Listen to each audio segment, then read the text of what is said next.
Hi, welcome to HowtoDandD. My name is Fred Wheeler. Today I want to talk about free alternatives to miniatures. So don't use miniatures. Now I wanted to do this video a long time ago, it's just taken me a long time to get round to actually shooting it.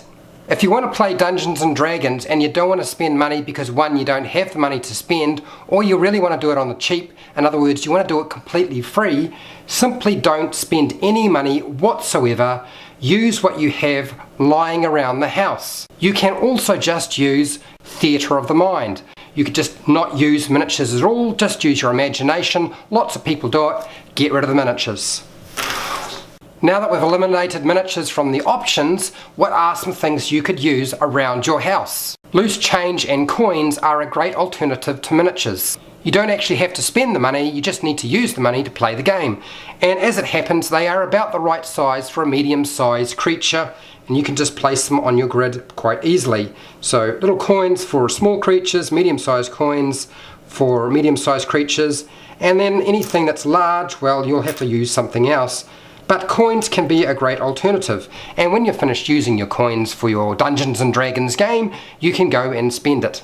Spare dice, if you have them lying around the house from a board game or your Dungeons and Dragons game, can be a good alternative to using miniatures.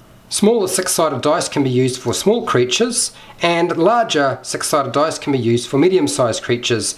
And if they have hit points, you can turn them over to represent, if they don't have a lot of hit points, like that it's a goblin, you can actually designate how many hit points they have by actually turning it to the number on the dice. Really helpful.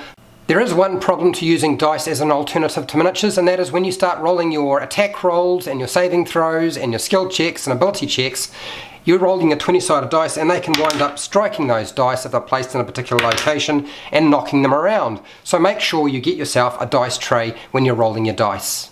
Lids from bottles and containers are a really good alternative to using miniatures, and you can get them in different sizes, which means of course you can have something to represent different sized creatures. So medium-sized creatures, bottle top lid, and then anything else is going to either be a large creature or a gargantuan or huge creature. And the bonus is, if you get a lid that is also white, then you can actually write on that lid as well. So here we go, dragon. And because it's a dry erase marker, it just wipes off with a bit of water and you're done. But I find these really useful. So this is essentially a gargantuan lid, so you can have a dragon. Medium-sized creatures, little bottle top lids are awesome for that sort of thing, and you just get whatever you get out of the recycling, piece of cake. And then other lids can be used for large creatures like giants or wargs, things like that. Really good alternative. Toilet rolls are a great alternative to miniatures because you're never going to run out of toilet rolls. You use toilet rolls all the time because you have to use toilet paper, and so therefore they stand and they're just the right size to be a large creature, a giant or something like that. You can also write on them if you need to, so you can actually designate what that particular toilet roll is going to do, and this one is a giant. It's got scale and it's the right size to be large. Go and raid the sewing basket because you will find buttons in there, and they are perfect for any kind of counter or stand-in for a miniature.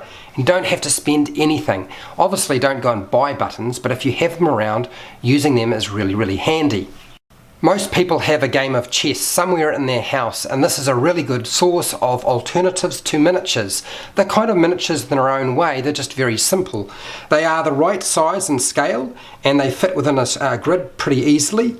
They're cheap, and the other thing is, if you have game boards or board games, they will have game pieces in there, and you can use those in your game of Dungeons and Dragons to represent your miniatures, your monsters and stuff like that. If you have kids, then they probably have Lego, and if they don't have Lego, they might have something else, but often Lego has miniatures that are sort of like Lego figures, and you can use those. Those are great alternatives if you have them lying around the house. Go find the kids' Lego box and tap into that. And they stand up, they have a bit of scale to them. If you've got kids, the chances are they have a toy box, and in that toy box will be dinosaur toys, because kids often like dinosaurs.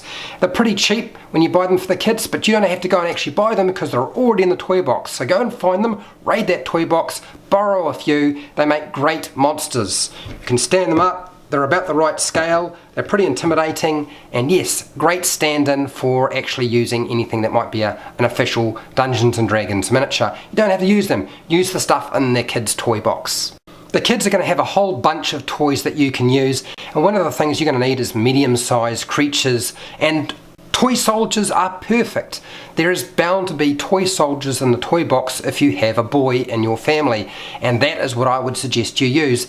So if you don't have the alternatives that I have actually shown you here, another alternative is just using stones or pebbles that are smooth that you can find in your garden or at the beach. Sometimes you can get smooth stones from a river, they're really helpful too, and you don't have to hunt through the house to find them, they're usually always readily available all around you. Another option is if you go to the beach, get yourself some shells off the beach, just pick them up and use those. Those are good alternatives as well. Have a look down in the garage, you might find yourself some washers that you can use as counters or stand-ins of some kind. So that's pretty much everything I have on free alternatives to miniatures. But if you found this video helpful or informative, please share, like and subscribe if you haven't done so already. Make a comment below if you have anything to add to this particular video. Have you used something else that I have not actually highlighted in this video? Make a comment, somebody will find it useful, I'm sure. Until next time, keep rolling those 20s.